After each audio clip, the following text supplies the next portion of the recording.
आप देख रहे हैं जेके न्यूज़ पॉइंट और मैं हूं आपके साथ जसलीन कौर और मैं आपको रूबरू करवाने वाली हूं सीबीएसई के कुछ टॉपर्स हमारे साथ हैं क्योंकि लगातार जिस तरह कल सीबीएसई का रिजल्ट आउट हुआ था तो उसी में से एक टॉपर मेरे साथ है। जोदीप सिंह मेरे साथ, आपका स्वागत है, जिन्होंने 96.25 सिक्योर किया है। तो सबसे पहले आपको कॉन्ग्रेचुलेशंस।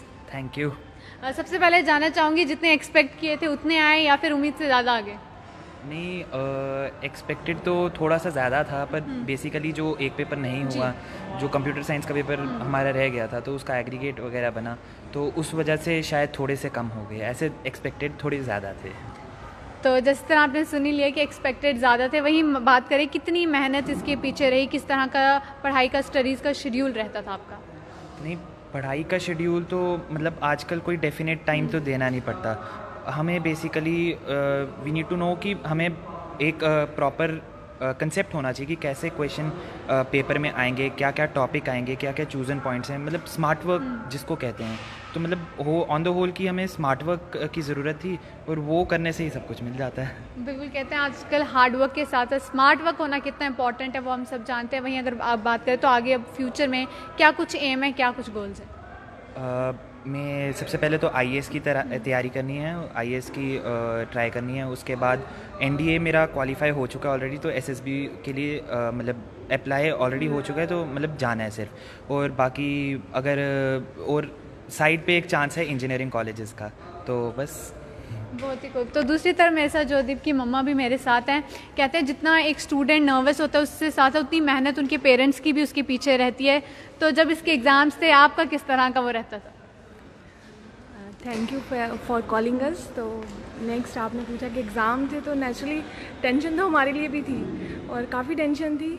तो यही था कि bye the grace of almighty सब कुछ अच्छा हुआ and it's a proud and happiest moment for all of us. कहते हैं ना जब रात रात बच्चा जागता रहता है तो उसकी माँ भी जो है वो भी साथ साथ उतने वक्त तक जागती रहती थी। यस, कभी कभी ऐसा होता था कि मुझे जागना पड़ता था, लेकिन है डिपेंडेंट नहीं था ये इतना। अच्छा, कभी ऐसा होता था कि मम्मा की कोई कंप्लेन रहती थी भाई पढ़ाई कर लो, या खुद ही बस वो बेटर है, इससे आप ज़्यादा अच्छा कर सकते? होता तो था कभी, ऐसे लगता था कि कई बार बीच में ऐसे लगता था कि ये अपना जो टाइम है वो ऐसे ना ज़ाया कर दे, तो बस वो टेंशन हो जाती थी कभी कभी बीच में। तो बाकी ये ठीक था जैसे चल रहा था। अच्छा, एक दिन जब कहते हैं कि एग्ज़ाम से एक दिन पहले बच्चा काफ़ी ज़्यादा नर्वस होता है, किस तरह का माहौल रहता था? नहीं, एक दिन पहले तो मतलब पहले तो रात तक मतलब ऐसे लगता था कि कुछ पता ही नहीं है बिल्कुल। जब लास्ट में रात को सो जाओ तब भी लगता था नहीं यार कुछ आता ही नहीं है, बिल्कुल नहीं आता, बिल्कुल माइंड से निकल जाता था सारा कुछ। पर जब जैसे ही सुबह उठो फिर वापस रिवाइज़ करो तो फिर थोड़ा सा कॉन्फिडेंस आ जाता था कि नहीं थोड़ा सा आता है मुझे। अच्छा, उन बच्चों को क्या टिप्स देना चाहोगे जो अब इस ईयर जो है 12th के एग्ज़ाम्स देंगे, क्या कुछ कहना चाहोगे? कोई टिप्स कुछ? हाँ, बेसिकली ट्राई ये होनी चाहिए कि जो एग्ज़ाम में आना है वो हमें पहले से पता हो, वो टॉपिक्स पता हो, वो क्वेश्चंस पता हो, ये ट्राई होनी चाहिए। तो और उनके लिए मैं बस एक चीज़ ही बोलूँगा कि जीत के लिए जुनून चाहिए, जीत के लिए जुनून चाहिए, आत्मविश्वास रगों में खूब चाहिए। ये आसमां भी आएगा ज़मीन पर, बस इरादों में जीत की गूंज चाहिए।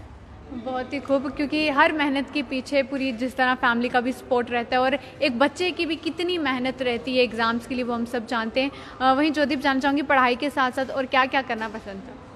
पढ़ाई के साथ साथ मैं डिफरेंट इंस्ट्रूमेंट्स बजा लेता हूँ, हारमोनियम, तबला, फिर कैसियो, सिंथेसाइज़र, मतलब बहुत सारे इंस्ट्रूमेंट्स। गाने का भी शौक रखते हैं कि नहीं? नहीं, गाने नहीं, असल में मेरी आवाज़ नहीं अच्छी तो इसलिए गाने का शौक़ नहीं है। तो बाकी नॉवेल्स बहुत रीड करता हूँ और पेंटिंग और बैडमिंटन।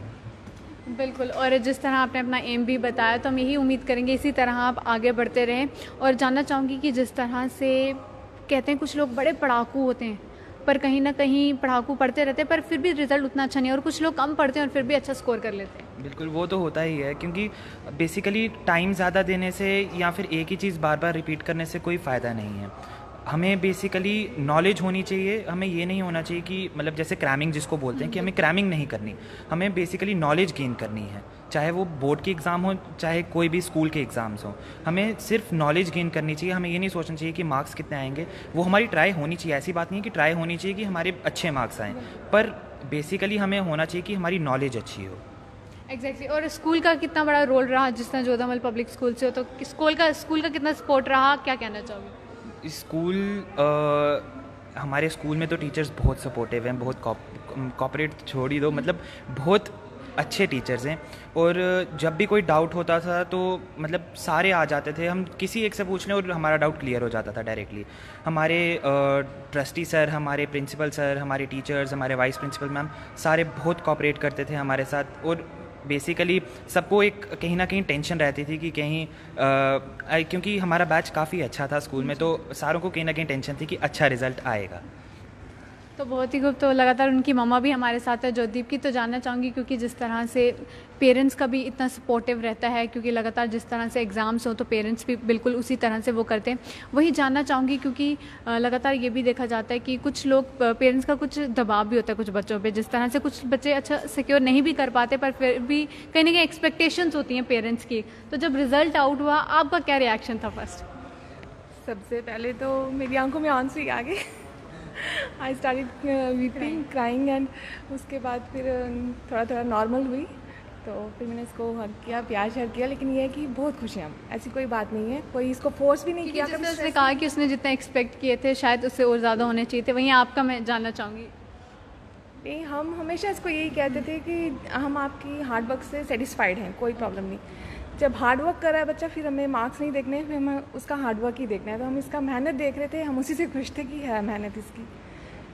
बहुत ही खूब। तो जाते जाते ज्योतिदीप कुछ कहना चाहोगे हमारे व्यूज़ को?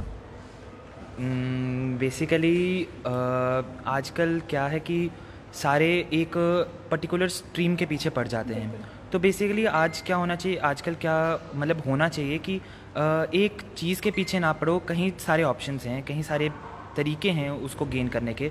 तो हमें वो सारे तरीके सोचने चाहिए, हमें वो सारे तरीके अपनाने चाहिए। और अगर मतलब लाइफ में आगे बढ़ना है तो कई सारे तरीके अपना के ही आगे बढ़ सकते हैं। बिल्कुल, thank you so much and wish you all the best for your future. और जाते जाते आप भी कोई मैसेज अगर देना चाहें? बस यही है कि बच्चे जो हैं उनको ब्लेसिंग्स चाहिए सबकी, and by the grace of God almighty Waheguru ji हमेशा इनके अंग संग सहाय हों, अच्छे सपोर्ट करें, इनको हमेशा ब्लेस करें। That's all.